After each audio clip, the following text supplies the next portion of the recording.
From Peranmai to here to Ganguva, how you are seeing your transition? பேராண்மை வந்து என்னோட first major role. அதுக்கு முன்னாடி வட்டாரம் எல்லாம் அஃப்கோர்ஸ் வந்து ஸ்மாலர் ரோல்ஸாக இருந்தது. பட் எனக்கு பேராண்மையிலேருந்து மை டிரான்சிஷன் ஹஸ் பின் கொஞ்சம் மேலும் கீழும் இருந்திருக்கு என்னோட கரியர். எனக்கு I have not had a straight shooting arrow, கொஞ்சம் லைட்டாக ஸ்டாக் மார்க்கெட் மாதிரி வச்சுக்கோங்களேன், மேலும் கீழே. யா, பட் எனக்கு it's been a very interesting learning experience. நம்ம கற்றுக்கிட்டது வந்து not to put all your eggs in one basket. That is the most important thing I've learnt.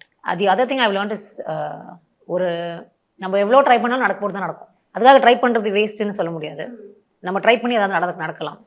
But I learned now to கொஞ்சம் take it easy. நம்மளுக்கு இந்த project ஏன் வரலன்னு feel பண்ணாமல் அழுறதுக்கு பதிலாக சரி வரலையா ஓகே அப்படி எடுத்துக்கிறது கற்றுட்ருக்கேன் நான். ஐ see my career as a rather than seeing it as a career, if I can be very honest, rather than seeing it as a career, I'm seeing it as a learning experience.